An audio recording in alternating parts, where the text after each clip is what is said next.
En 1926, un inventor francés patentó un dispositivo que, según afirmaba, triplicaba las cosechas. Sin necesidad de productos químicos ni maquinaria, bastaba con un simple cable de cobre que supuestamente captaba la energía del cielo. Registros oficiales, fotos borrosas y una comisión británica respaldaron resultados como maíz de 3 metros y calabazas gigantes. Entonces, esta tecnología desapareció casi de la noche a la mañana, como si hubiera sido borrada de la historia. Nos han hecho creer que mayores cosechas requieren más fertilizantes. Pero ¿y si hubiéramos cambiado una ley de la física por un saco de productos químicos? Esta es la razón por la que la ciencia detrás de un solo cable y la industria que la enterró podrían cambiar todo lo que piensas sobre tu comida. Justin Christophe Lot no era un nombre conocido en el mundo de la ciencia. Era un agricultor, un experimentador y un manitas incansable. Nacido en Francia en 1865, pasó décadas a principios de la década de 1920 persiguiendo una sola idea: que las plantas podían prosperar no solo con los nutrientes del suelo, sino también con la energía invisible extraída del cielo. Dedicó su vida a construir extraños dispositivos: varillas de metal, espirales y antenas, basando su reputación en resultados que desafiaban la ortodoxia agrícola. El 26 de octubre de 1925, Christophe Lot presentó una solicitud de patente en Suiza para lo que llamó un aparato astral electromagnético.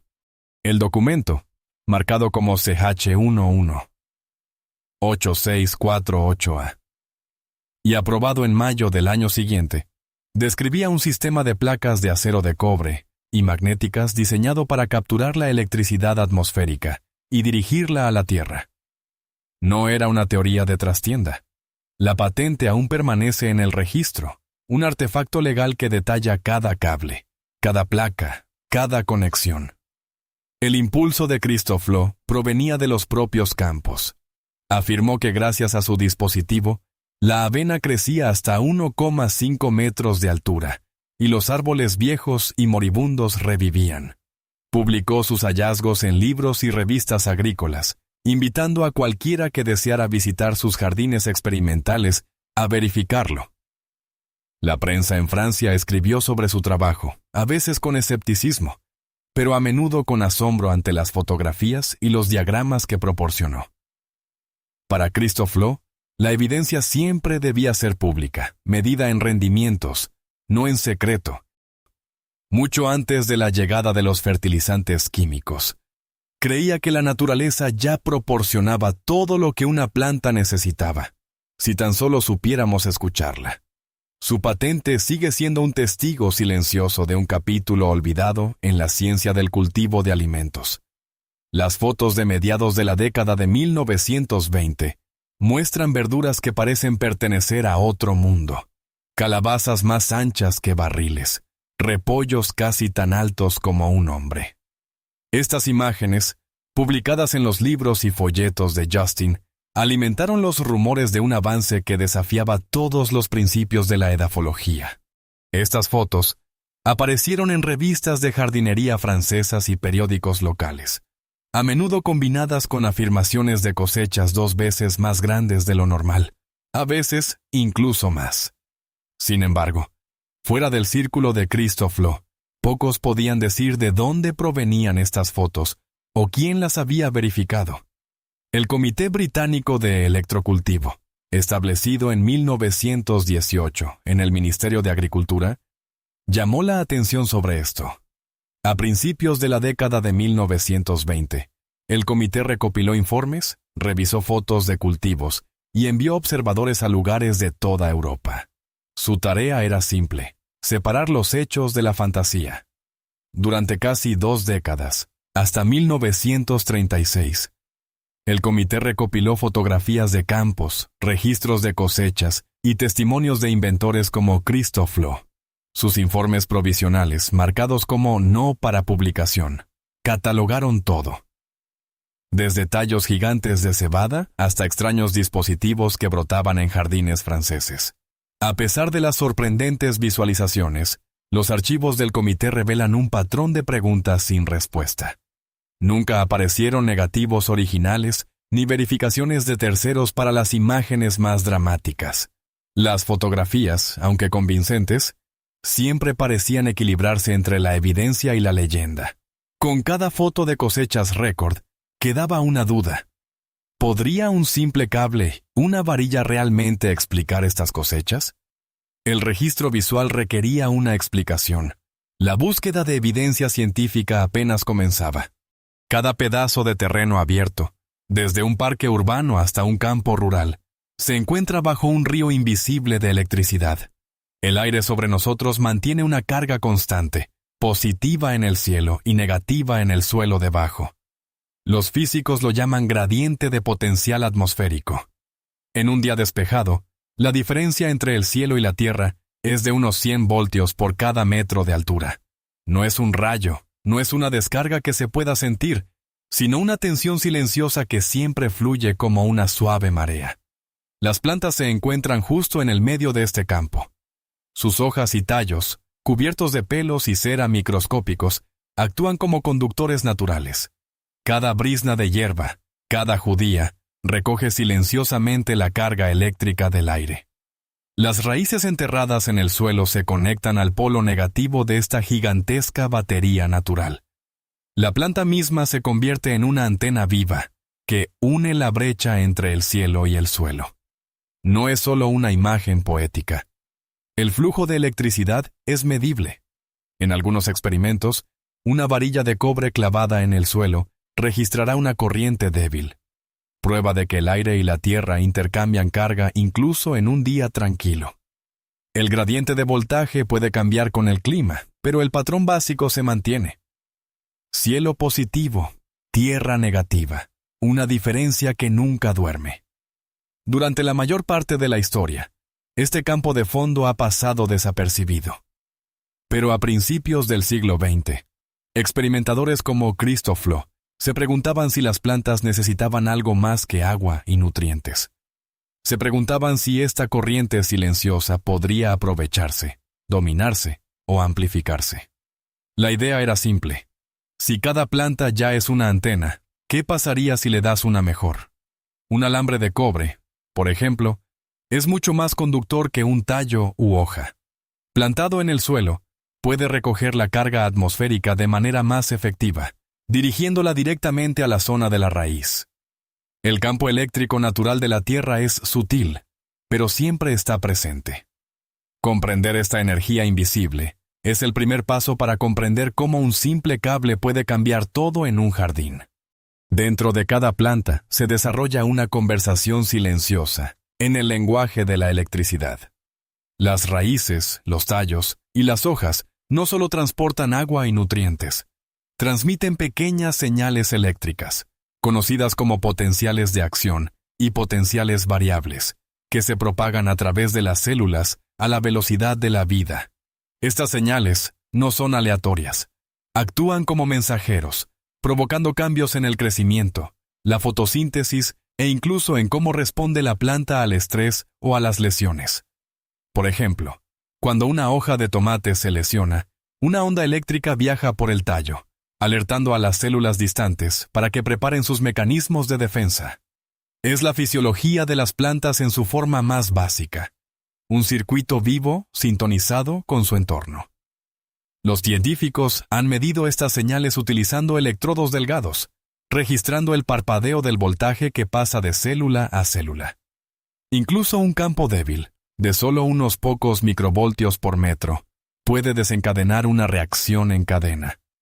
El cableado interno de la planta responde a los cambios en su entorno, ya sea la luz del sol, el viento o el sutil tirón del campo eléctrico de la Tierra.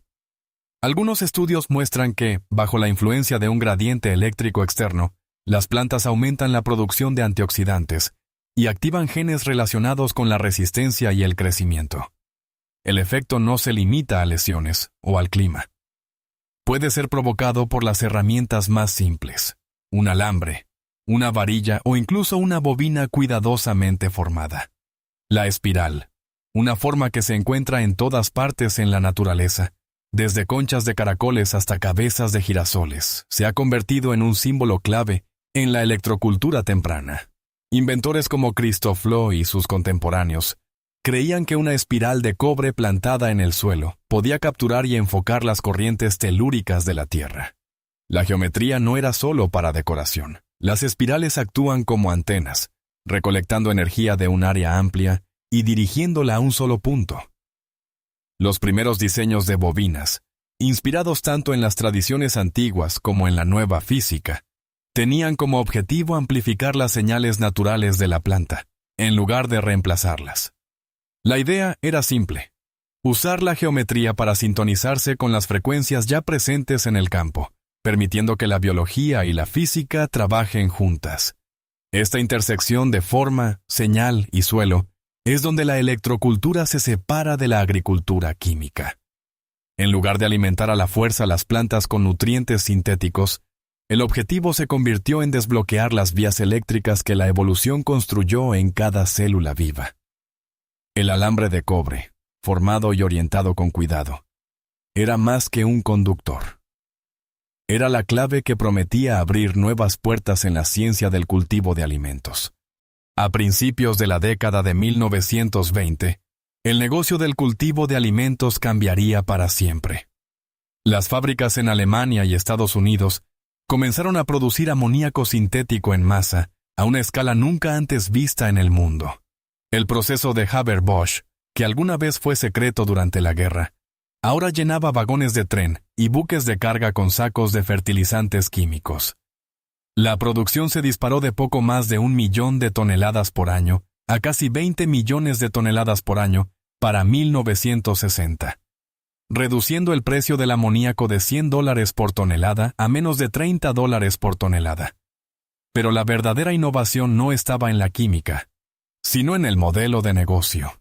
Los agricultores, que alguna vez dependieron del compost o un solo alambre de cobre, ahora se enfrentaban a un nuevo tipo de contrato. Compren fertilizante cada primavera o arriesguen cosechas más pequeñas. La suscripción estaba integrada. Cada temporada, otra compra. Cada año, otra factura. El mercado creció a medida que más y más cultivadores se unieron, tentados por la promesa de mayores rendimientos y una fácil aplicación. La industria de los fertilizantes se convirtió en un gigante. Sus ganancias estaban vinculadas a las ventas anuales, no a soluciones duraderas. En esta nueva economía, un método que funcionó para siempre con un pedazo de alambre no era solo una alternativa, era una amenaza. Los editores y científicos marcaron una línea en el suelo. Las columnas de los periódicos comenzaron a tratar la electrocultura como una curiosidad, no como un competidor. Los titulares se basaron en palabras como afirmaciones milagrosas y métodos excéntricos, a menudo vinculando el trabajo de Christophe Loewy con máquinas de movimiento perpetuo y otras desviaciones científicas. Las revistas agrícolas, que alguna vez estuvieron abiertas a nuevas ideas, cerraron silenciosamente sus puertas. Los manuscritos quedaron sin respuesta y las cartas al editor no encontraron respuesta. Los científicos universitarios, presionados para obtener financiación y temerosos de ser ridiculizados, evitaron el apoyo público. Los propios descubrimientos del Comité Británico de Electrocultura, etiquetados como no para publicación, rara vez llegaron al mundo científico en general. En los círculos más influyentes, la electrocultura se clasificó silenciosamente como ciencia marginal. La conversación pasó de lo que el método podía hacer a si valía la pena discutirlo en absoluto. A fines de la década de 1930, la historia de los alambres de cobre y la energía atmosférica se redujo a notas al pie y folclore. La cuestión de la evidencia se desvaneció, reemplazada por un acuerdo silencioso de que algunos experimentos eran demasiado extraños para las reuniones sociales. La búsqueda de evidencia sólida y moderna tuvo que esperar a la próxima generación. En los últimos años, la búsqueda de pruebas ha pasado de las viejas patentes y fotos de jardines a las vastas extensiones de tierras de cultivo. En China, los científicos de la Academia China de Ciencias Agrícolas se propusieron probar la idea de la electricidad atmosférica a una escala nunca antes intentada. Su experimento abarcó 3.600 hectáreas, un área mayor que 6.000 campos de fútbol, utilizando cables de alto voltaje suspendidos sobre los cultivos. La instalación no dependía de fertilizantes ni pesticidas. En cambio, aprovechó el campo eléctrico natural entre el cielo y la tierra, tal como lo imaginaron los primeros pioneros, pero a una escala que podría alimentar a una ciudad. Los resultados fueron difíciles de ignorar. En los campos de prueba, los rendimientos aumentaron casi un 30%.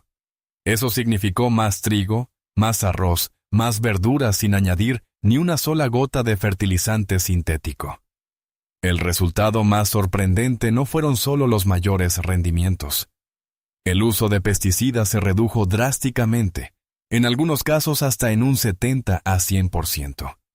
Los agricultores informaron de menos insectos y plantas más sanas, incluso en regiones donde las plagas antes eran imposibles de controlar. Estos fueron resultados que los agricultores podían ver y medir. No fue un experimento en un jardín trasero ni una temporada afortunada. El estudio de la Academia China de Ciencias Agrícolas introdujo el concepto de electrocultivo en la ciencia institucional, con cifras lo suficientemente grandes como para silenciar las afirmaciones de coincidencias. Los datos mostraron que las plantas, al tener acceso a las corrientes naturales de la tierra, podían prosperar con la energía que siempre había estado allí, gratuita, silenciosa y esperando justo por encima del suelo. Por primera vez en casi un siglo, las antiguas afirmaciones de cosechas multiplicadas gracias al alambre y el clima tenían un respaldo real y medible a escala nacional. No todos los métodos que afirman acelerar el crecimiento de las plantas funcionan de la misma manera ni conllevan los mismos riesgos. Una espiral de cobre utilizada en el electrocultivo pasivo se basa únicamente en la diferencia de voltaje natural entre el cielo y el suelo. No hay fuente de alimentación externa, baterías ni cables enchufados a una toma de corriente. El alambre de cobre simplemente actúa como una mejor antena, recogiendo silenciosamente la delicada carga que ya está presente en el aire. Este enfoque contrasta marcadamente con las instalaciones alimentadas que bombean alto voltaje a través de los campos.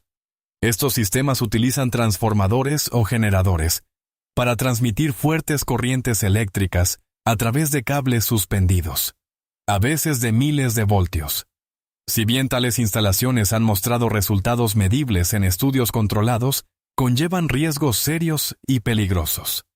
La exposición directa a líneas de alto voltaje puede provocar descargas eléctricas, incendios o daños a equipos sensibles.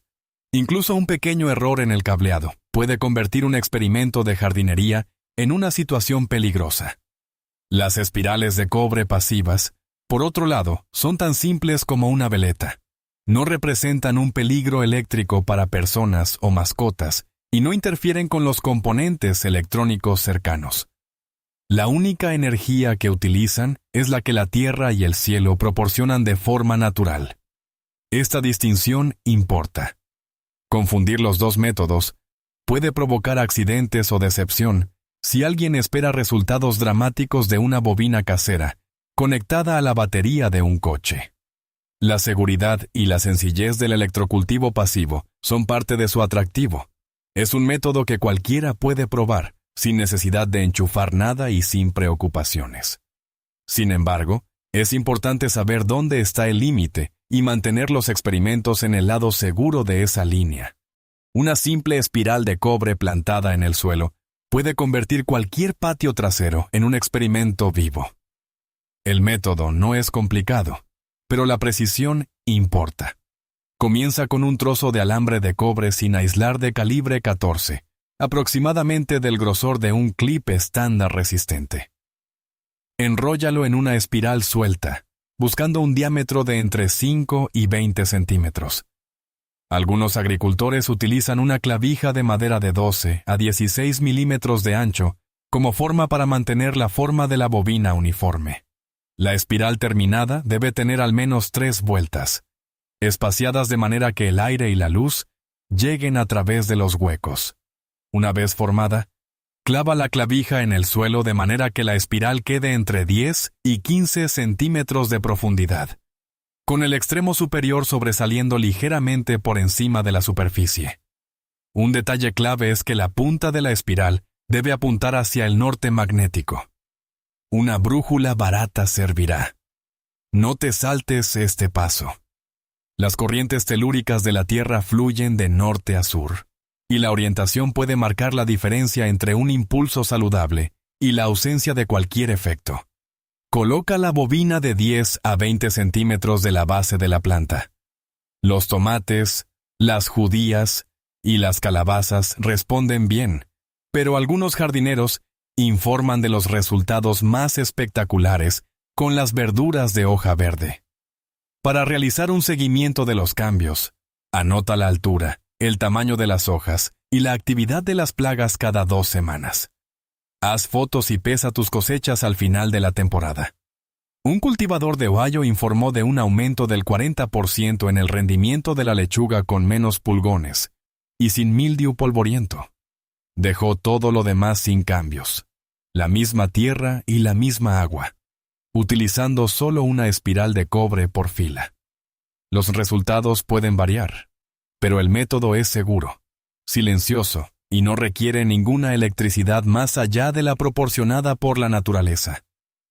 Para cualquiera que quiera probar, el experimento cuesta menos que una taza de café y podría cambiar la forma en que piensas sobre lo que es posible en el jardín. Hoy en día, el consumo mundial de fertilizantes supera los 185 millones de toneladas al año, mientras que la salud del suelo está disminuyendo y los costes están aumentando. A medida que los cultivadores buscan soluciones sostenibles, la verdadera pregunta no es si la electrocultura funciona en todas partes, sino por qué los experimentos sencillos y baratos amenazan a las industrias de billones de dólares. Cuando la energía gratuita se enfrenta a la resistencia de las empresas, el progreso se ralentiza para todos. El futuro de los rendimientos de los cultivos depende de lo que nos atrevamos a redescubrir. ¿Qué intentarías si el beneficio no fuera lo más importante?